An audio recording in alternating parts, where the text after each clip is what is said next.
Well, that video's up already. So here's like the kind of awkwardness, and this is why last week I was trying to get through 921 and 922, and then Friday got robbed from me. So right now we'll be ending the chapter right before Discovery Day, which is fine, but then we'll take a 5-day weekend. Yeah. So if you are on both Discovery Days, that is Thursday, Friday. The following Monday, you guys get the day off because it's a grading day for teachers. Yay! So if we don't have our end of quarter. So bored. What do you mean? So we need to dive into stuff. We need to dive into stuff today and not spend our time speculating what we'll do with our 5-day weekend. But this is what our schedule looks like as of right now. This is what our schedule looks like right now. So you know what you need to do this week. You know what you need to do next week. So the 7th we don't know. That's not right. The following Monday from this, which yes, I believe is the 7th, there is no school because it is a grading day. I mean, I agree because I would rather have school. So we need graph paper. Last week we did Gold Digger's Gulch. I got it before all of you. We did finish it actually. Yes, I got it before all of you. So we derived it all the way down to here to A being 1/25th. Remember, right at the end of class, we figured out your issue of we had to distribute it throughout. There was something that we did finish. What was A? 1/25. Oh, yeah, what is it? 1/25th. The extra coefficient that we need to apply to make the steepness of the graph that is necessary to hit all of the points that we know, that was why we needed A in front of the entire trinomial to be 1/25th. Or in front of both binomials, which when it applies to the first binomial, it will then carry through to the second binomial. Well, we need to practice real quick is deriving equations for a situation and then solving systems. So you guys know systems are multiple equations or inequalities working together. So if the operational costs, What lesson is this? we're still in 921 actually, but we need to get through 922 today. So we're going to wrap up 921 stuff and get into 922. So if the operational costs of Minor 49er amusement park are $300,000 a day, would that be like profit or losses? If that's operational costs. Yeah, so I'm going to highlight that in like closest thing I can to red.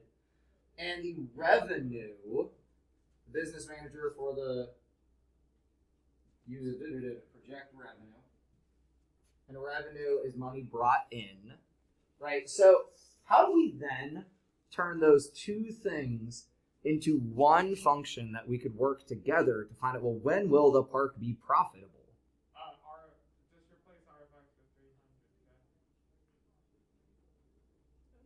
300. Okay, we could replace R of X with $300,000. Agree. So when the revenue, so that's when they would be equal. Yeah, and then you're making profit any time past that. And then, do it inequality. Do an inequality with it. If we want to be profitable, we don't want to just equal. We want to make more money than that. So we said, you said, instead of doing 300,000 equals, what inequality symbol? So we want that to be less than, or more so, we want the revenue to be greater than. Break even's okay.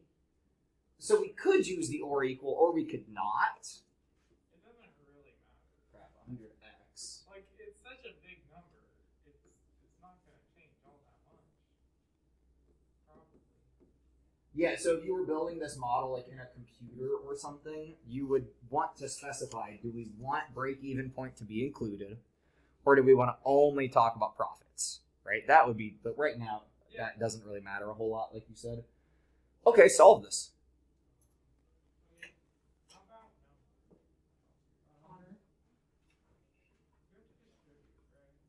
Absolutely.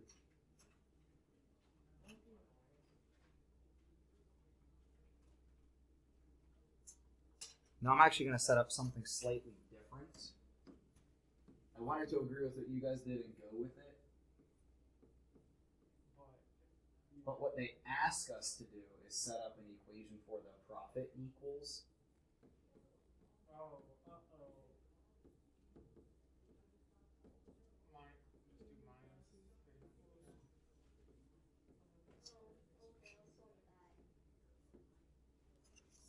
They're both going to be really hard to solve. Also, it's literally the same thing. So if they're both going to be really hard to solve, well, they are, I agree. Is there something we can use to help us solve it more easily? Or like Jake's grabbing his calculator, it looks like. Surprised Jake didn't immediately grab his Chromebook, but Yeah. Jake, why are you using a calculator? Because stuff. Wow. I kind of forgot what I was doing. Okay, I was like, wow, you're not going to share with the class, Jake? Kind of rude. But Yeah. And then you can factor out 5. mine. Oh, you can factor out 5. Wait, how do you do that? Oh, well, you divide factor it out by 5x. That's what Or I can factor out 5x out of the whole. the whole thing. Oh no. Can't you do that though? Is there an x over here? No. Well, you can do So 5. add 300,000 to both sides. Or just okay. Or you can just do it out of the 5x squared plus 500. But So you guys can solve that way, totally fine. We will get the same answers, but this lets me be in a single function form. I could still factor out 5. yeah. Not necessarily a 5x. It'd be easier if you factored out 5x on you. But although maybe it wouldn't be. Well, I can't factor an x out of my 300,000, right? That's the issue there. So what if we model this? Yeah, what if we model this? I'm getting out my mini calculator because I don't want to get out my big one. Wait, my big one's right here. It's gonna be easier to get out the big one. I was like, chunky boy. That's his calculator's new.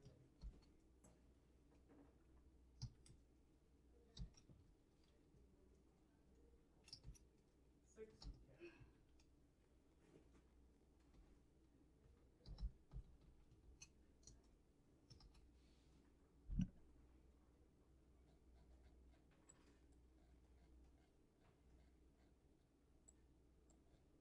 So x has to be greater than 59,900.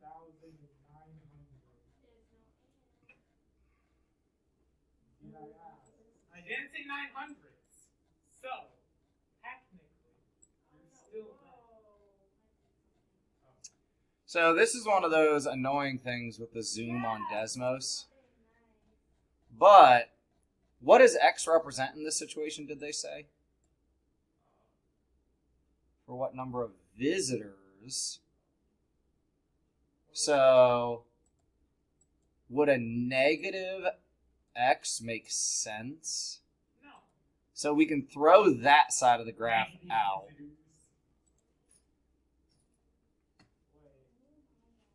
We got 2 different answers here. Oh, because that's 5x. So if we want profit to be up, like positive, I don't know why I said up. If we want profit to be positive, we need more than 200 guests. I'm guessing this is what that tells us.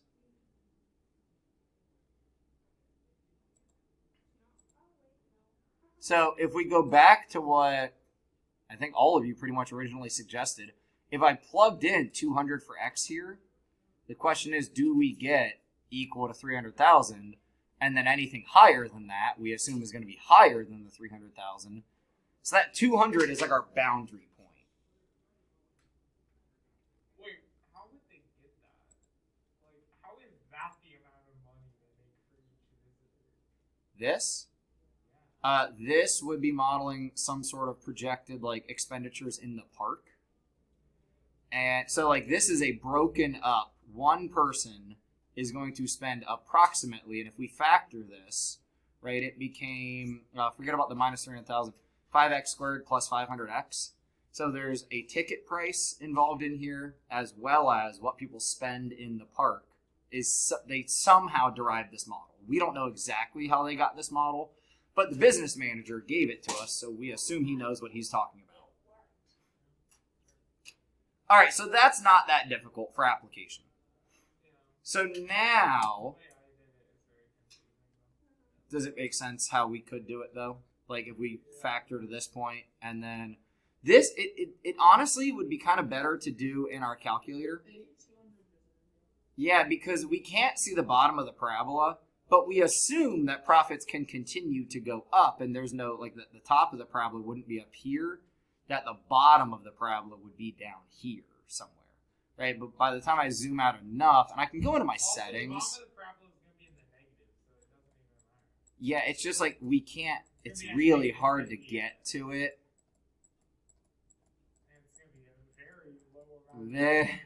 Very far. Because if nobody, actually it's going to take me forever to get there. If nobody shows up at the park, see this is only 70,000 still. If nobody shows up at the park, you're still making more money than the bottom of the parabola. What do you mean making more money? Because if nobody shows up at the park, that means x equals 0. Right? Here, zoom in on that point. Look, that's on the left side. So that is less money than if nobody were to show up at the park. So that's a negative 1. That's a negative. So 50 apparently, if 50 people call us and want refunds because like they broke their arm on a ride or something, I don't know. Like I don't know where this would make sense, and maybe this point doesn't make sense. There are times when we model things that we say, oh, all of this part of the graph, garbage, get out. Like, but this part of the graph is correct. So maybe this graph only makes sense if we're talking about positive peoples, because what if nobody shows up at the park? People don't go to amusement parks. Well, I don't know. They probably go there to take their parent or take their children. So here's no people. We would just still have to pay everybody, pay for the rides to operate, pay for the water, pay for the electricity, pay for the garbage. Like, you got to pay a lot of things to be running an amusement park. All right, moving on, though. So you really hope people show up. You really hope.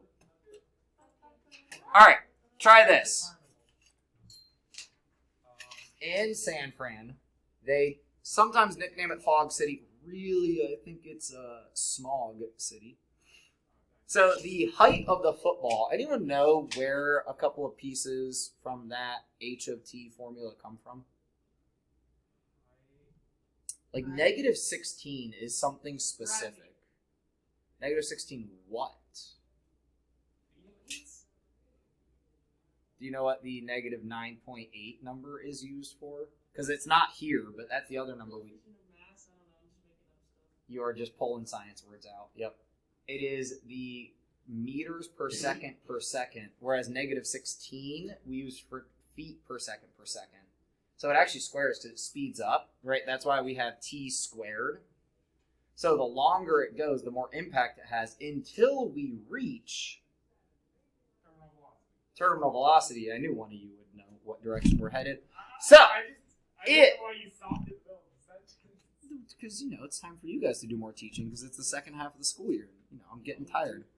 If the ball disappears when it's above 40 feet high, we want to calculate when will the ball not be visible? When it's about 40 feet high. But what times? Not at what height, but when, right? What times? Minus 40 foot. Let's do it your way, because my way didn't work. Well, I don't know. Your way might work out here. The way you say that, it makes it seem like it's not going to work. We can factor out 4. I'm gonna delete this old. I'm just gonna reset my Desmos because I went way too far zoomed out.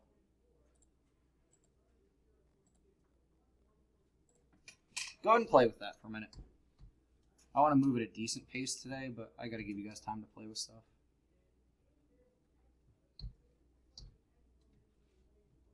Ooh, this parabola looks a lot more manageable. Okay. Well, that's because we're working with a lot smaller numbers. And then what do we do next? You just graphed it at this point. Excuse me. Oh no, that's I. Oh. That'd be like what, 2I.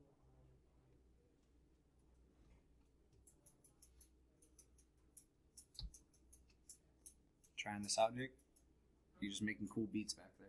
That's not cool beats. It's not. I agree. Look, I was trying to be polite and saying, hey, you're not doing the math I asked you to do. 8.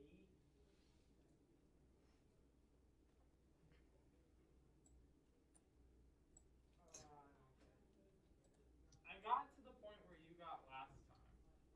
Which is what?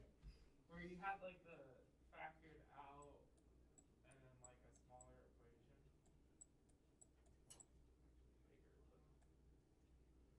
what if we do it my way? Where is my purple? Oh, that's why.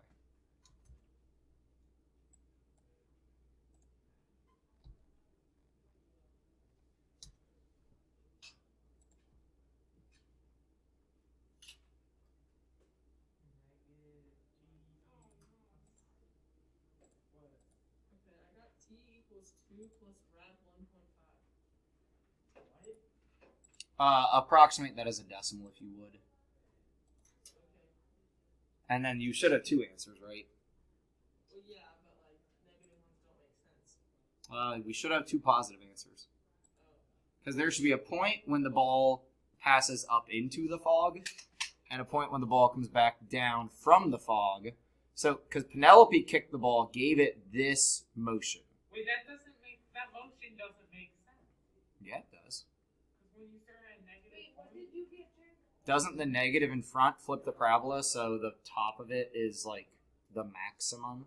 yeah, Doesn't I it got, flip like, it upside down? 0.78 you'd start like 30 feet in the air. This? No, we wouldn't. This starts nowhere. There's a plus 0 on this. Yeah, Okay. and I got 0.775. Okay, that's it. So that parabolic function they gave us, h of t equals negative 16 t squared. That is gravity. It's literally just completing the square. What do you mean? Tell me. Because 64 and 16 are perfect squares. Okay, tell me more. So divide both sides by negative 16. Where's the 40 going to come into play though? It goes in place of h of t. Oh, so replace this with 40 right now. Yeah. And did you keep this as an equals or did you change that? Equals. Okay. Because all we need is the zeros, right? And then we can say, oh, well, between these points, the ball's not visible. Yeah, and then we have Did you subtract 40 or leave it here? I left it there. Okay. And then I divided both sides by negative 16 and got negative 2.5 equals t squared minus 4t. So wait, you divided both sides or you factored it from this side? I divided both sides. Okay. So what was on your left-hand side now? Negative 2.5 equals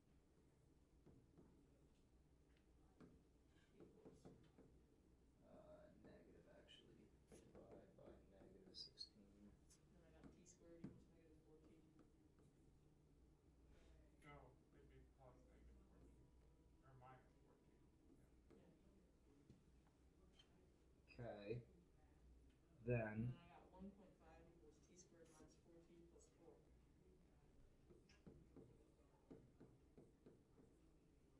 Oh, okay. wait, plus Yeah, 14. there. Minus 4t plus 4. Oh. Wait, how'd you get? And then I got 1.5. So hold on. So you added 4 to both sides is what you did here. Yeah. And then I simplified it to 1.5 equals t minus 2 squared.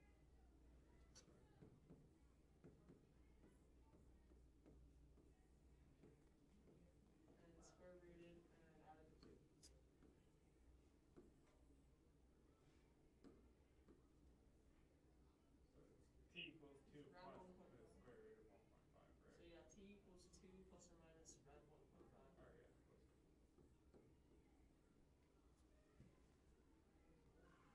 All right, so to solve manually, we could complete the square because we recognize that A and B have a nice relationship.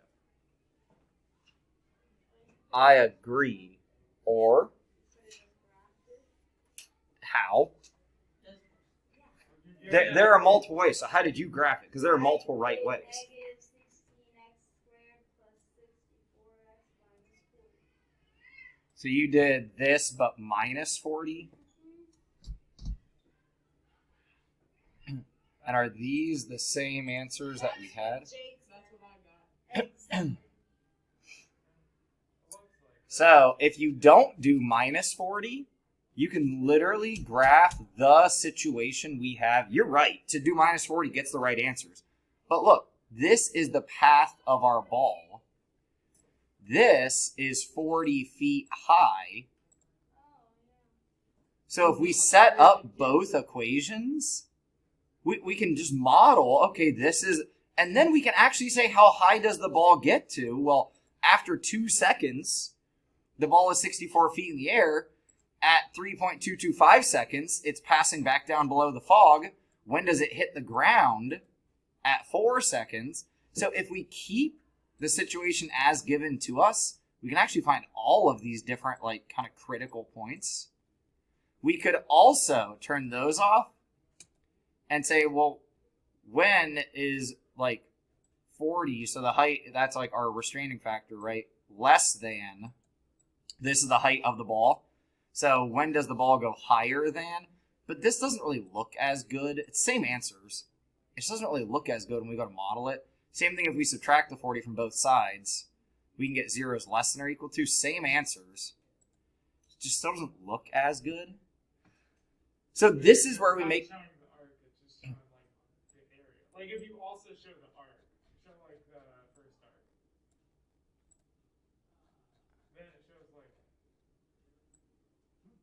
Yeah, the actual path of the ball, right? If we kind of preserve the original. So there are some times where to preserve exactly what they gave us and model exactly what they gave us, you can just find your boundary points that way by essentially solving the system. Look at that segue to the next thing that we want to do is solve the system. So I bet that we can do this. You want to do it real fast, like using your technology?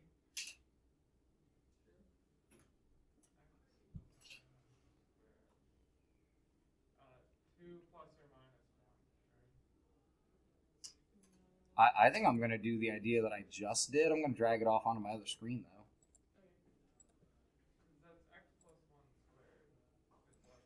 I made it look like that. I just copied the name. But the x's are 2 plus or minus 1, Yeah. right? What? The x's are 1 and 3, right?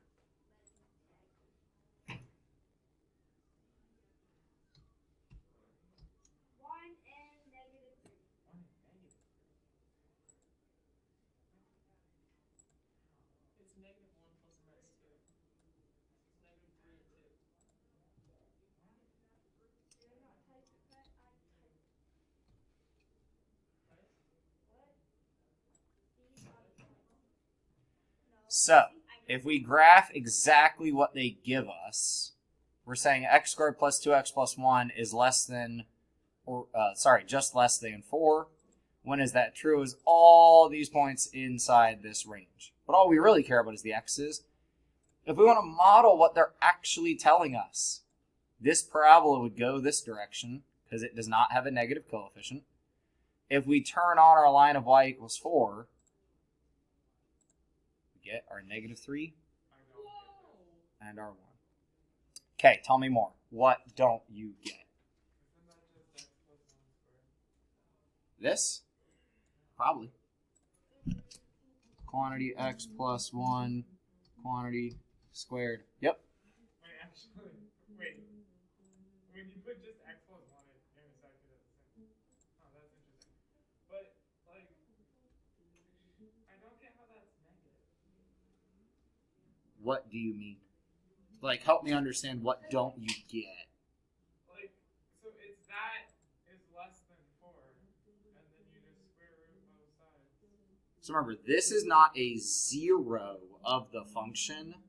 It is when it makes this statement true. So I think what you might be getting hung up on, Connor, is the zero of the function, if we factor it, is -1 based off this, x plus 1 squared. -1 would be a 0. We're not looking for the zeros, though. We're looking for the 4s.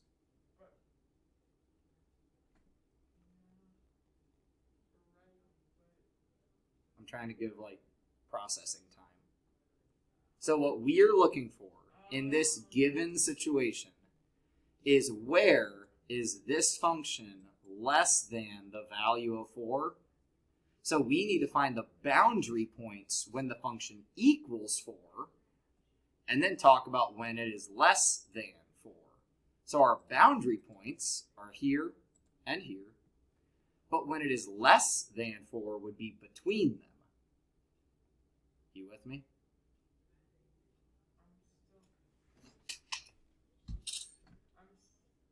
Let me do this real quick, because then I can draw on it.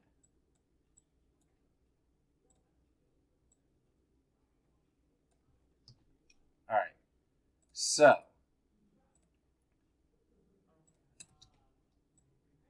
what we're looking at is this red parabola, which is x squared plus 2x plus 1. No 4 involved.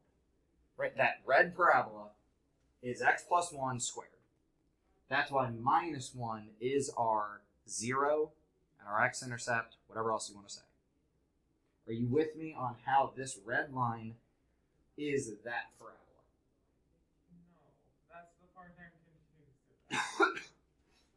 So the problem wants us to solve this, but Oh! Okay, now I understand what okay. did it click? I'm You're good.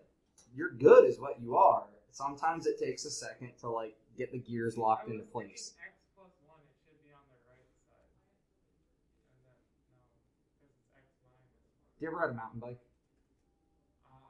I either own a mountain bike or I own another kind of bike. Okay, so when you go to change gears Oh, yeah. on a bicycle, it doesn't happen immediately.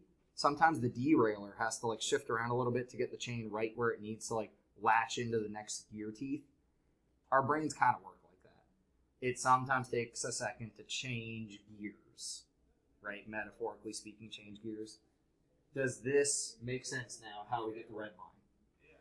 So then what we're saying is on the red line, in that function, when are our output values less than 4? Well, all of this region. But if we go to graph this, what this turns into is a two-dimensional graph, because all that we're talking about is our x's. So if we go to graph our solutions, what are our boundary points? Well, -3. I'm just going to go ahead and kind of draw down from this graph. +1 is that function less than 4 at -3?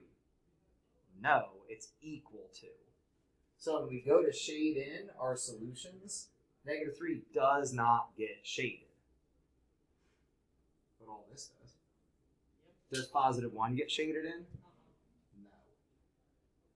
Whoa, that's crazy. So the solution to this system really is what we've been given is, well, -3 is less than x is less than 1. Look, it's what Mr. Hall's class is doing right now. Except we're adding the layer of parabolas. But yes, you are correct. It is. I mean, that's next year you'll be like, look, the same stuff we did last year, except now we're doing calculus with it. Or like this? we definitely don't have time today because I haven't even made it into 922. Sorry, to like ask the funny questions. Does this make sense though? So then we want to continue to try to apply this to situations like this. So we're going to represent the solution to each of these just on a single number line. Not an XY graph, but just a single number line for when do the x's make this true. Now, since this is solving compared to 0, It's in quadratic form, right? We can probably just factor this if it's factorable. Is it nice? Huh? Yeah, at least not nice on first. Wait, 3 and 4, wait. Well, x squared plus x has to equal. Ooh, wait, 3 and 4? 3 and 4. X plus 4 and then minus 3. I got 3 and -4. Wow, I get it. I got it before you. So then, x equals -4, x equals 3. The question is, so visualize this. It's open circle graph again, because it's not greater than or equal.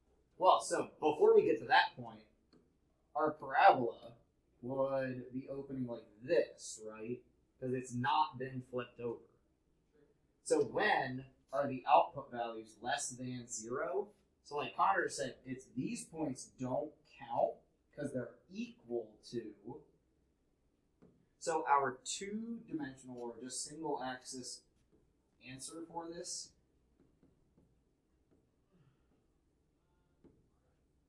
not included.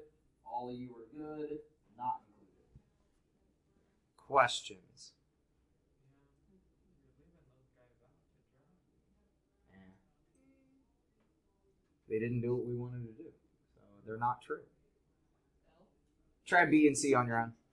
Okay. Try B and C on your own. You can use technology if you want. You can use manually if you want. How do you Well, I get got the the decimal, equal but I sign don't on know the what it is bottom? in the other form.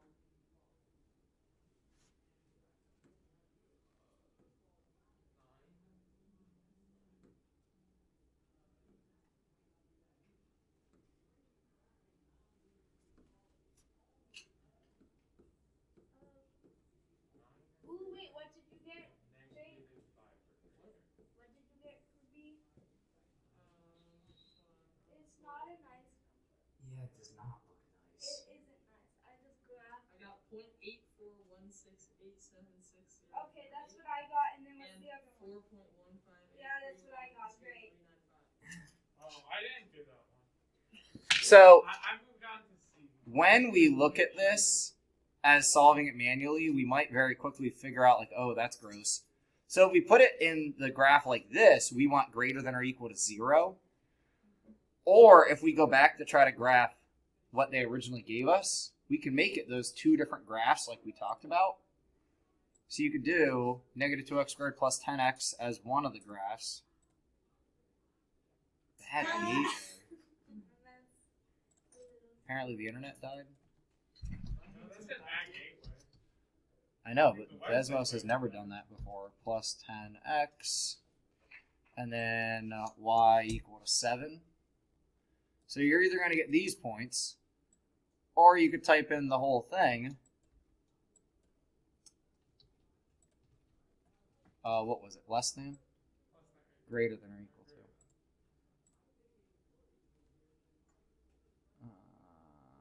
Greater than or equal to. And you get the same points. Whoa! Even if the wall was fake, I appreciate it. So I like graphing them as the two graphs and literally looking at when you're higher or lower than the line that you've been given. That's my preference, but that's my personal You could even bias. put like greater than 7. Like y is greater than to make it like a shaded. We can. Yep. So you can see like That all of these numbers are good. if only the red like turned to purple.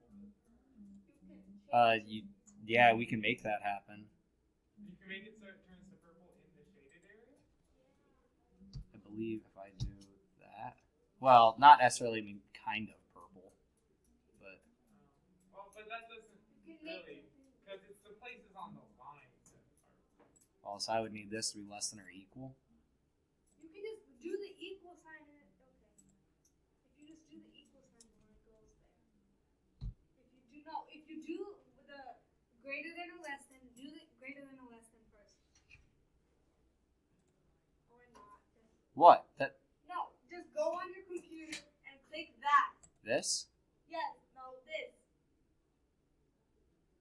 That's just greater than. Yeah, but then if you put equal after it, doesn't it just? Oh, that's what you're trying to tell me how to do. Okay, you're essentially saying I don't need that keyboard. Exactly. But did using the keyboard get me the same result? Yes, but it's just easy. No, I appreciate you telling me what actually works easier. Easier is always better. Easier is sleep. Absolute value equations, be Negative careful. 5 and 9.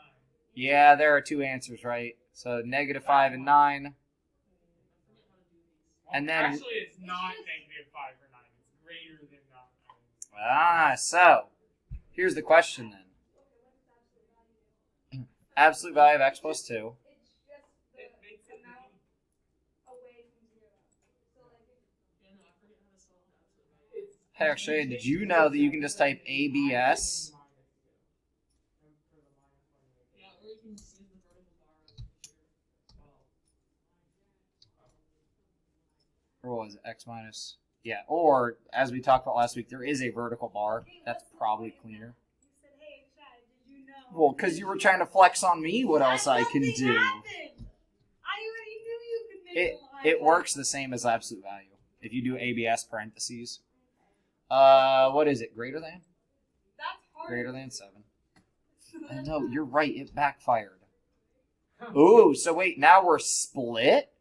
Now instead of having one center region, we're split. So this is what we need to And that's review. not just because of the absolute value. That's because it's like a positive kind of like open. It opens Yeah. on the top and then it's greater than. So if it opened on the bottom, then it was less than. So I think somebody here, I think Jake already said this, but what does this cause us to use in how we write our answer?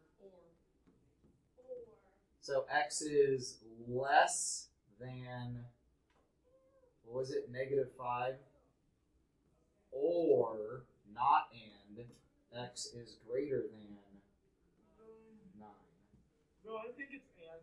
So if we go to graph this two-dimensionally, right, and you guys, I believe, should remember this, but -5, we're split now, 9, so we have the missing region in the middle. Cool? Yeah, that's no man's land. Definitely not getting through 922 today. Well, I did 921's homework because you told us to do a I know. We just hadn't gotten done with the I whole don't lesson. remember which homeworks I have and haven't done. Me neither. I'll do them in AO tomorrow. So, on technology, either Desmos or calculator, graph both of these functions. Desmos is better, so I'll get Desmos out.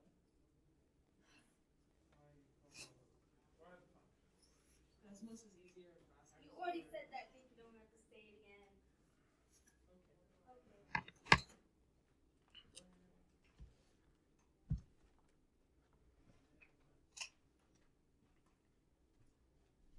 One is linear, one is parabolic. Okay. I'm trying to do it right now. I'm just slow because I'm on a calculator and also I'm not at reading. That's why I'm reading extensions.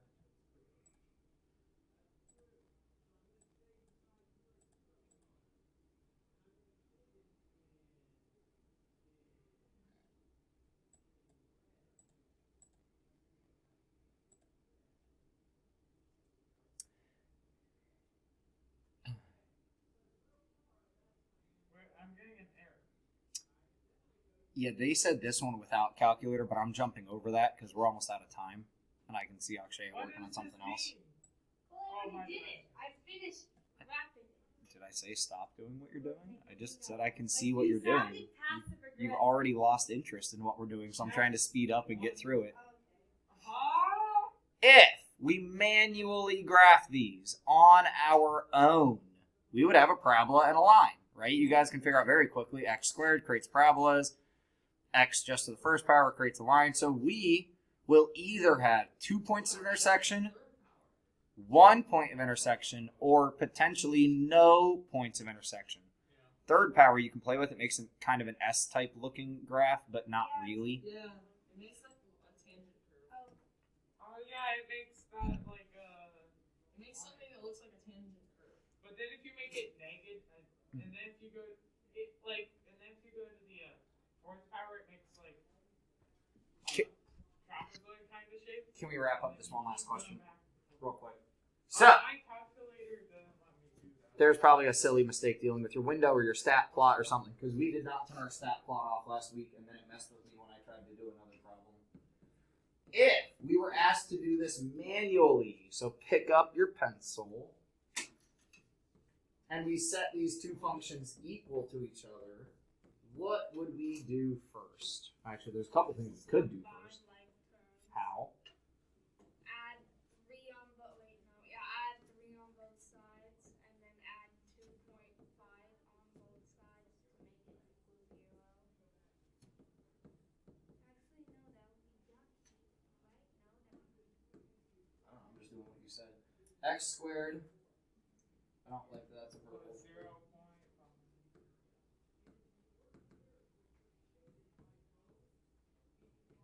0.5 x minus 5. Then that's like a quadratic almost. So now this is the function that states our intersection of those two equations. Man, is this factorable? Add to get a half. Well, there's a way to turn it Phoenix, into can I please have John Abbott to the office? John Abbott, please stop by the office. Thank There's you. a way to turn it into a square. by getting 0.25 squared, Wait. which isn't a nice number because it's 0.125. Oh, so you're saying we would push this to x plus 0.25 squared. So that would have the 5 over here, so we would need to add something to both Yeah, sides. you need to add like 0.625? Isn't 25 times 20? No, wait. no, it wouldn't be the 5 over there. It'd be like 6. Well, for right now, what I did is I said plus 5, and then I was going to figure out what else got added or subtracted. What's 0.25 squared? 0.0625. Oh, 0.625. So this would have another, because that would have gotten added on both sides. And then you square root that, And then you sweet. add Sorry, I want to respect you guys getting to lunch. So, we're still not done with the 922, but try it tonight. I want to take some legit time for questions tomorrow from any of the homeworks we've done this chapter. Do we do all the problems? Yeah, because we slowed down a little bit, like I wasn't covering. Really, this took 3 days to do. No, it's taken 2 days to do 2 lessons, which is fine, but we're going to go into a third day.